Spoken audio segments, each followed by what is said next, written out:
Good evening once again, everybody. Hell's Unicorn here again, back from a long holiday hiatus. And I just wanted to leave some closing thoughts with all of you before tomorrow's Iowa Caucus, because this is going to be a very big deal, and I have definitely done my part in trying to help and shape the outcome of this through money donated either to Ron Paul directly or to super brochure projects, both in Iowa and now actually just recently also in South Carolina, which is now coming to a close. And in that time, I have been witness to the unbridled and unfettered fury and lies of the mainstream media, as I'm sure all of you have. These are signs of alarm and desperation more than they are signs of aggression out of a superior foe.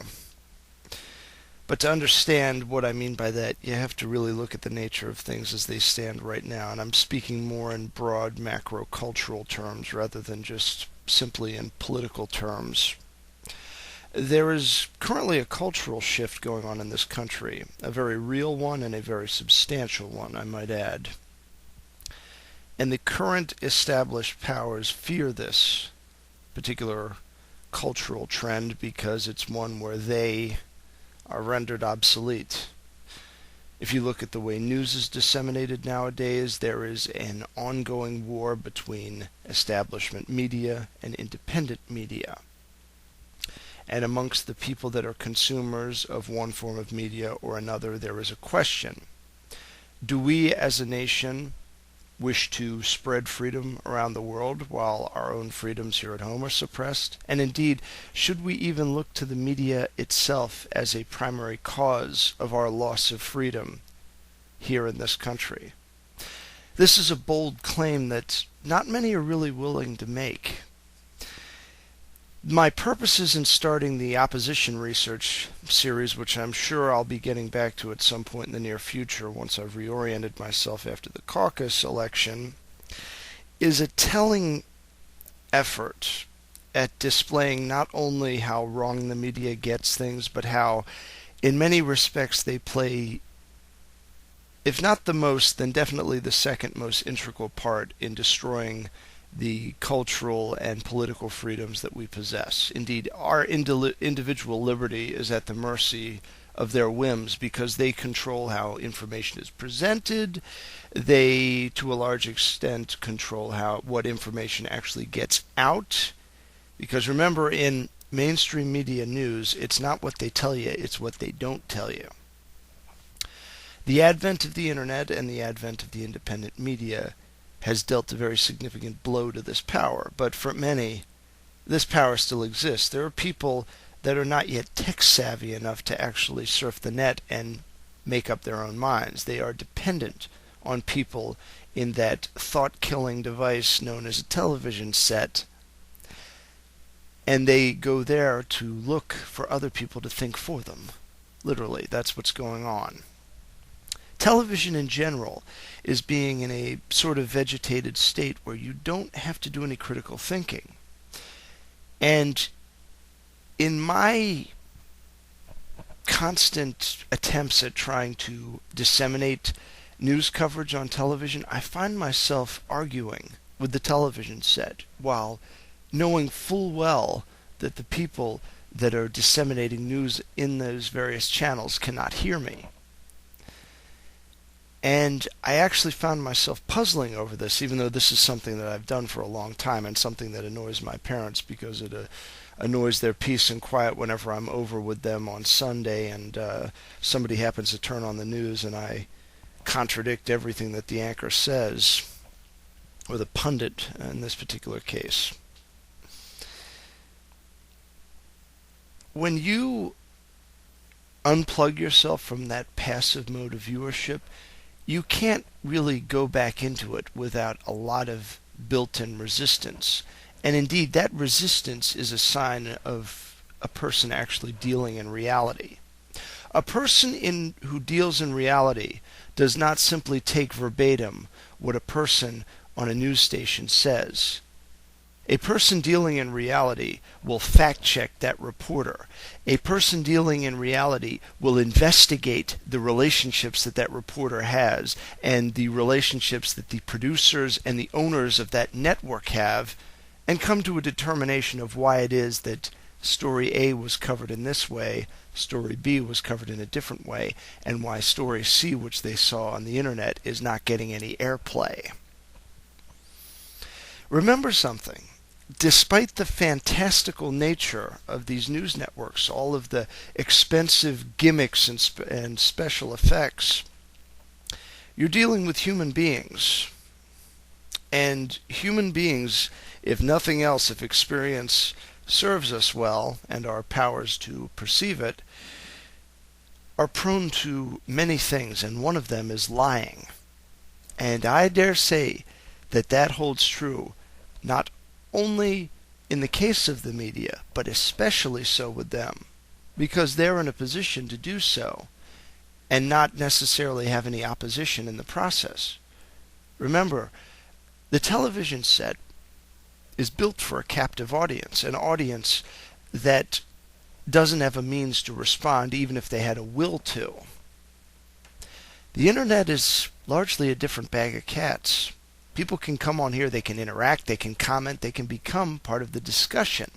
And you can separate the men from the boys in terms of media online by whether or not they allow comments to happen at all. And when they filter comments, how they filter it. It's one thing to filter obscenities, because when people get out of control on my YouTube channel, I will filter their comments. I mean, I'm not going to filter somebody for dropping the F-bomb per se, but if they're doing it in an utterly ridiculous and gratuitous fashion, I will remove them from the page and I won't think twice about it. And when I see somebody filibustering and loading up the page with crap and spam, absolutely, those people will get removed. But I don't necessarily remove contradictory opinions. I give people a forum here to speak with. If they choose to abuse it, then I will act accordingly. And to anybody who wonders what it is that my particular angle is whenever I discuss things, all you need do is look at my profile. With me, there's full disclosure, and you have the freedom to tell me that I'm a lousy blogger and you're going to go somewhere else.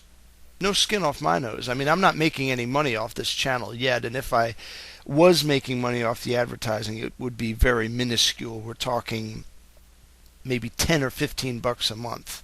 I don't do this thing for the money, and if I was making enough money, I'd be doing it a heck of a lot more often, and I'd probably be running out of subjects to talk about. But I'm getting off on a tangent here. But it is correlated in the sense that what I'm actually really talking about here, in essence, is a sort of self-testimonial of my own relationship with the media and media coverage, and the reason why I've gone about dealing with the media in the way that I have, and why many others like me are doing the same thing. In terms of the actual race itself for the presidency, when you get beyond the very biased and very misleading media coverage, which has gotten so blatant that even a lot of neocons are starting to be taken a bit aback by it,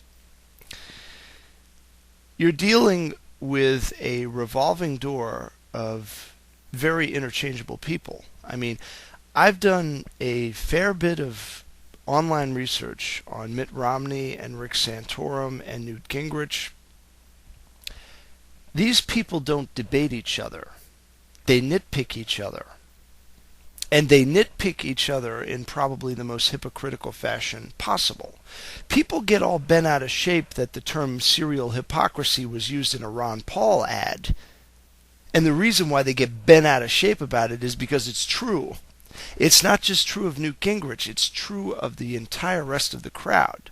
Serial insanity can be applied to Michelle Bachmann and serial liar as well. But it's also true in respect to the people that cover the news. And this is why they're taken aback by it. People, when Ron Paul says he's doing the mainstream media's job, he's right. And I think in a in some respect, that is motivating a lot of the attacks on him. I think most of it is ideological. I think most of the people involved in the media have some kind of angle, be it, you've got various people of various Zionistic persuasions that want to see the military-industrial complex continue to grow and to continue to conquer the Middle East in the name of the Likud party. And you've got people that are simply tied in with the complex and have it as a source of income, and they don't want to see their spouse or some other family member lose a livelihood in the process of this country becoming free again. So in essence, when Fox News says fair and balanced, when CNN says, we bring you the news, the real news, when MSNBC tells you that they're presenting you the facts, there's a bit of hypocrisy there. I mean, MSNBC, just as a latest example, actually tried to pass off an accusation of Ron Paul being in favor of Jim Crow laws as a mere typo on their website. And again, showcases the power of this particular movement. When MSNBC's emails gets loaded up with angry people that know the truth, that has an effect. And believe me when I tell you, when the media actually makes a concession, don't be satisfied. Push for more concessions. The only satisfactory concession that the mainstream media can make, as far as I'm concerned, is a concession of their existence, and them going out and finding some other livelihood that's a lot less destructive to this country and other ones around it. We wouldn't have a military-industrial complex. We would not have this current rabidly imperialistic foreign policy without a media promoting it. Excuse me. We wouldn't have any of this ridiculous stuff going on if we didn't have a media establishment that was fully in favor of it and actively lying to us in order to help perpetuate it. The internet could be seen in some respects as a miscalculation, but I would argue it is simply a logical outcome of a human race that, despite all of its problems, is, in a sense, progressing. We're moving towards something better, and we've found a medium with which to do it. And those of us who would hold us back are doing everything in their power in order to prevent us from doing that. Hence the NDAA bill, which can basically give the military the right to detain and arrest anybody they like without any legal recourse. They've destroyed the Fourth Amendment, the Fifth Amendment, and the Sixth Amendment in the process. And the First Amendment, too, because that is usually a precursor to arrest. Say something the government doesn't like, the next thing you know, you might be designated a terrorist. It's not all that far-fetched. I think that anybody with any level of common sense, when analyzing the candidates, what they've said and what they've done and what they voted for and what they voted against, cannot come to a conclusion other than a vote for Ron Paul. It's just not possible. I actually read an article on the Daily Paul today, linked to another article of a Washington, D.C. Tea Party leader that was very much pro-Bachmann. But she got sexually assaulted by a female and probably lesbian TSA agent at an airport, and then took a hard look at the Patriot Act and realized that Michelle Bachmann, in a sense, was molesting her at the same time that TSA agent was as well. As far as I'm concerned, Michelle Bachmann is through. I mean, she's probably going to be getting out of this race at some point after Iowa, and she'll be endorsing somebody, probably, I'm going to say probably either Rick Perry or Rick Santorum. But her career is going to end. I'm going to personally help see to that. This doesn't end with this particular race. I am going to be looking into who is running in her congressional district against her, either in the Republican primary or even in the general election, and that person is going to get support from me. I am going to talk to people that I know that live in Minnesota to get and try to convince them to campaign for her opponents, and I will send money, albeit not a whole lot, to her opponents. And I suggest that everybody tied in with the Ron Paul campaign do the same. Many of Bachmann's supporters will come to us, but Bachmann herself, as far as I'm concerned, is damaged goods. She has done it all to herself. And frankly, I'm done with her. I've been done with her for a long time. It's just that her name keeps coming up, because that's the way the news has been playing it. I am actually, as of yet, not willing to write an obituary for anybody else still in this race after Iowa. No, not even in the case of Rick Santorum. I think he is actually going to try to make a play for South Carolina. I think he's going to skip New Hampshire and he is going to try living in South Carolina. And I don't think it's going to pay off for him, particularly when a few ads about Arlen Specter get run down there. Rick Santorum is dead in the water, but currently he's able to tread water in Iowa because he got a leg up in the game, got out there, made the right contacts with the right demagogues in the evangelical dispensationalist movement, and he's secured himself something of a support.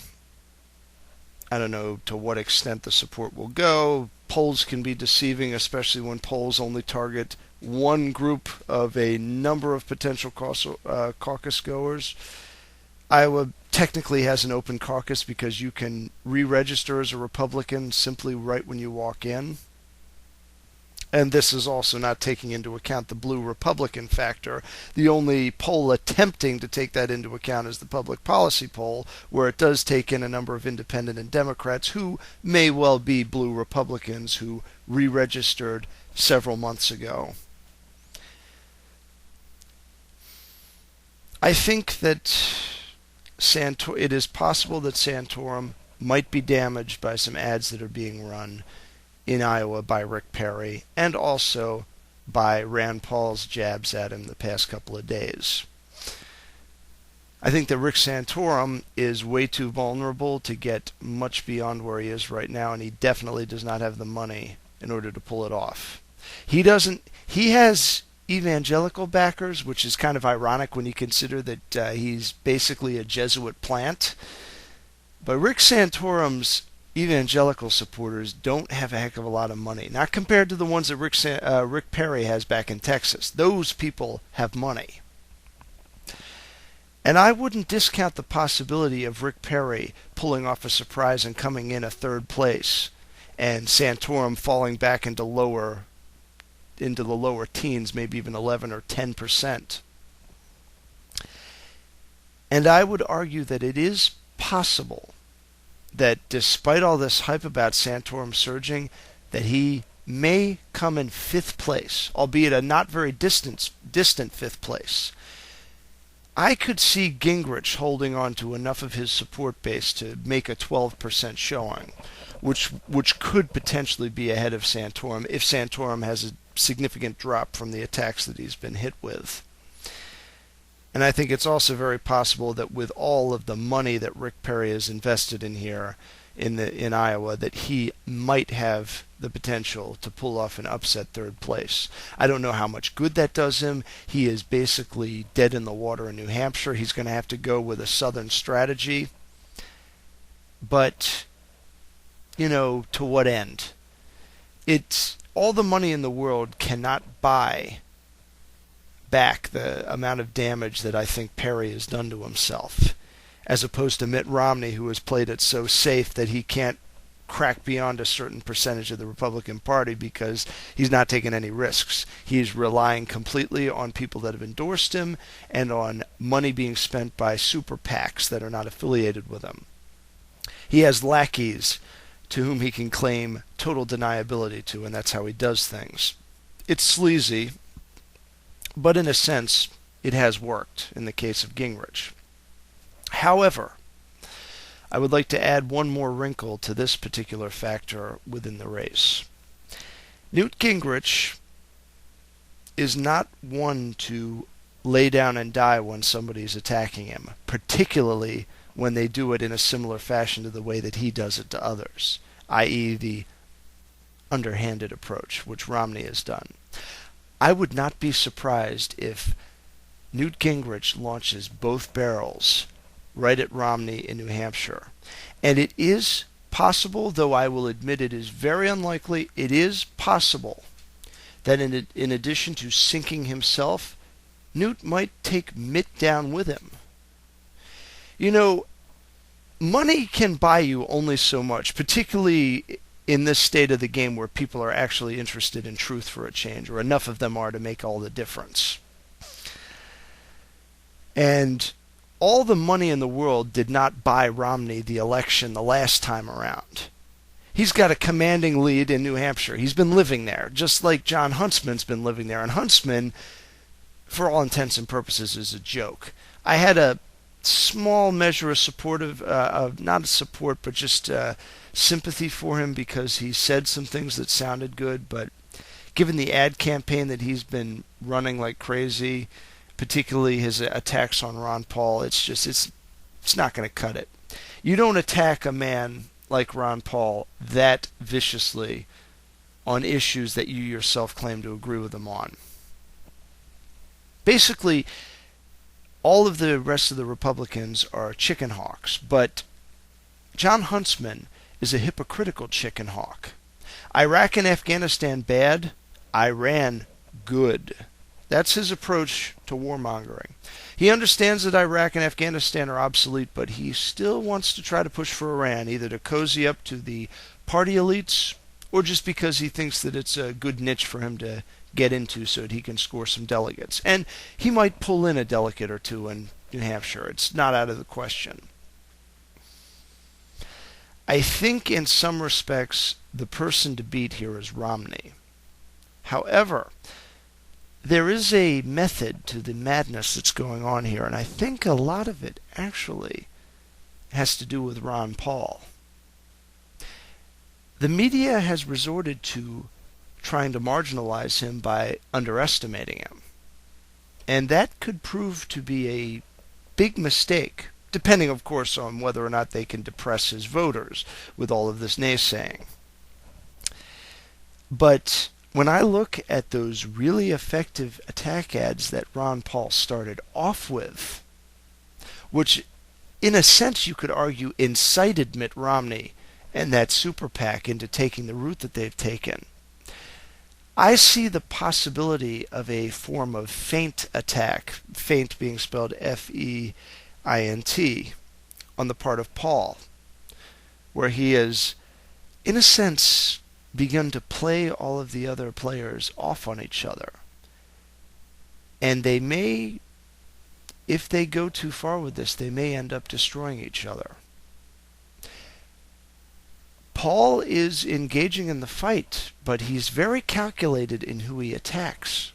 He understands that Mitt Romney is the guy with the most money and the ability to sink anybody that he can with a lot of attack ads. Ron Paul is being very smart by not attacking Mitt directly. I mean, why would you want to bring Mitt's ire down on us when you can redirect it at somebody like Newt Gingrich or Rick Perry? Such is the nature of politics. Every game is an ability to try and play people off on each other.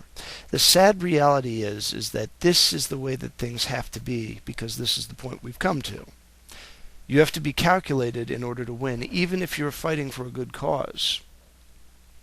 In the good old days, when this country was founded, you simply said your piece, the people voted, the winner became president, the runner-up became vice president, and political parties did not exist. And I would argue that may well be a good compromise between what I would like to see this country come to and what it currently is. I'm not a federalist in the sense of even the more moderate Federalists of the founders, such as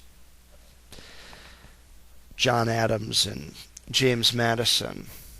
I'm more of a loose-knit confederationalist in the mode of Patrick Henry. That's what I'd like to see this country get back to, and Paul's close enough to that he has my support no matter what. And I think that as people realize that it is in their best interest to have more state sovereignty so that the conflicting values of other states don't interfere with their own, you'll see people in places like California and Massachusetts come around to the idea that, you know something, it doesn't make a lick of difference to me that Iowa wants to have anti-abortion laws or that Texas wants to make public sodomy illegal.